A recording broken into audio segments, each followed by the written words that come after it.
I'm Lisa Munro, and this is my colleague Cynthia Kuehl, and this is our fourth in a series of 5 discussions about various arbitration topics from the perspective of Arbitration Counsel and Arbitrator. Our last topic was the importance of the first procedural meeting, and in this session we'll talk about challenging the arbitrator.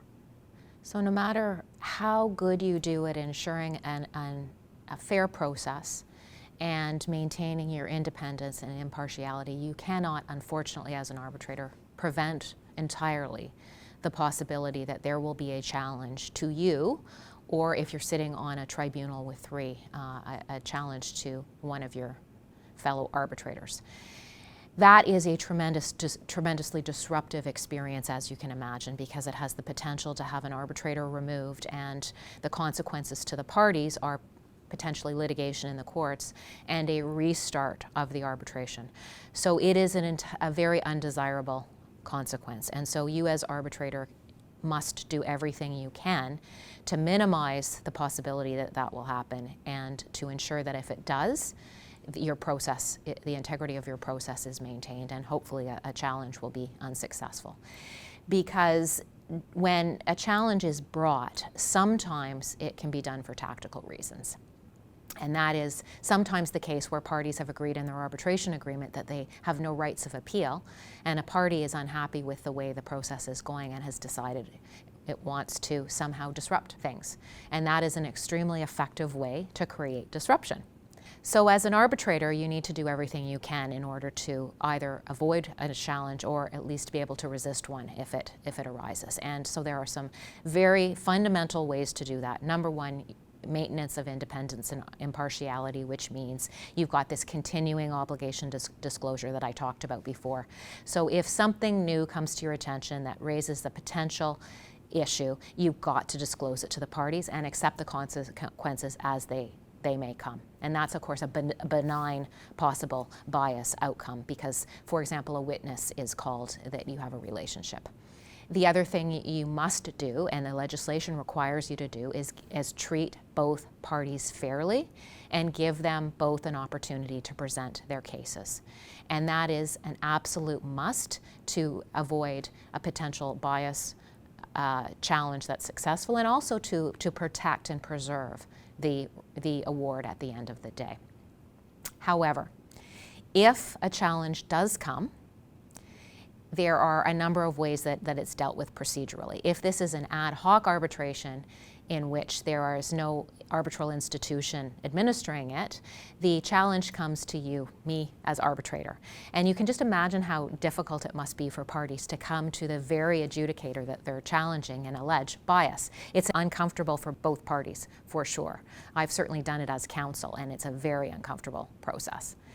The other way is through an arbitral institution, and if an arbitral institution is administering the proceeding, then it may be that the challenge must go to the institution, and you as arbitrator may not even know about it, and the hearing is proceeding, and you're not aware either that a challenge has been brought at all, or if you are aware, you're not sure who has made it. And so either way, there is someone else who is, in those 2 cases, who's adjudicating on your role, your process, your conduct, your potential bias.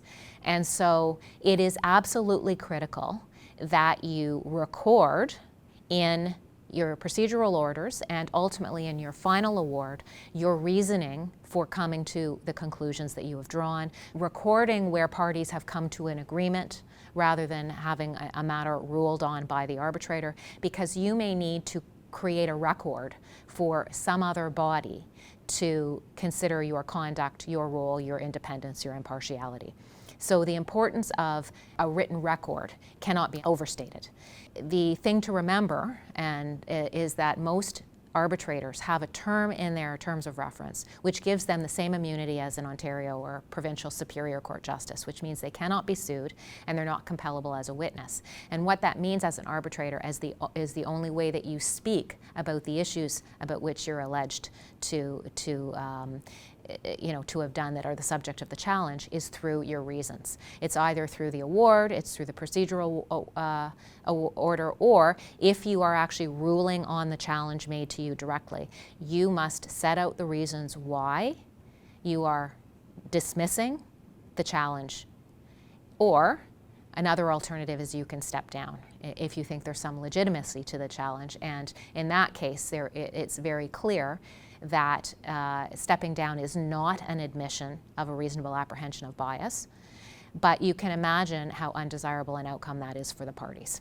And so, again, all you can do to avoid that is part of one of your many duties as arbitrator.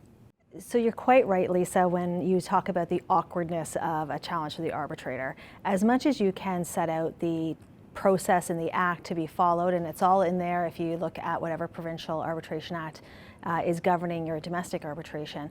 The bigger issue is, do I need to do this challenge, or do I want to do this challenge?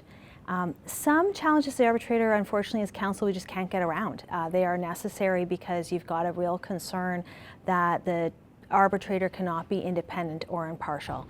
And you may be challenging at the very outset. You might be challenging the party appointee for the other side, or you might be challenging mid-hearing, as you've alluded to, because an issue has come up with a witness. And in those cases, what you're ultimately concerned about is this process going to be procedurally fair to my client?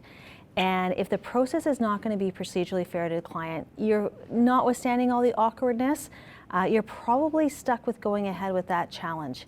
And hopefully both the arbitrator and opposing counsel can work in this challenge in a way that is as minimally disruptive, because it certainly is disruptive to the entire process. The other issue is whether you just want to do it. And you're right that sometimes, particularly clients, can feel like this arbitration is getting out of control, that it's going sideways, that they chose somebody who doesn't seem to be delivering on what they think is the right decisions as they continue on the process, whether it's pre or post the final award. And they may want to challenge the arbitrator. And as counsel, I think you have to pause and consider a few things. One, just because things aren't going your way through the procedure doesn't mean it won't go your way in the final award, and your client needs to understand that. But secondly, is it really in the best interest of your client to challenge an arbitrator? I'm really hesitant to do that for tactical reasons. I think you need to have a real basis for it, and perhaps it's not as strong as some other cases, but you need to have some strength to it before you do it, and really think hard before you do it for tactics, because some of those benefits, going back to episode 1 of arbitration, speed, efficiency, confidentiality, they're going to be lost if you're in court challenging the arbitrator. And the other thing is, you might remember I said it's really important to have a good relationship with the arbitrator, make sure that they trust you as counsel. That starts to get threatened if you bring up a challenge to the arbitrator that you kind of question whether is truly legitimate, has real bona fides, or has some real strength to it. And that may not be ultimately to the benefit of your client. So I think when you get to this stage, if you're challenging the arbitrator, you got to think long and hard about it. Do I need to do it? Do I want to do it? And does this ultimately advance the process of the dispute for the benefit of my client? Ultimately, you may prove to be unsuccessful though, and in the next episode, we're going to talk about what to do if you get an award you don't like. And that might be a time when you are going to be challenging both the arbitrator's decision or the arbitrator's conduct itself.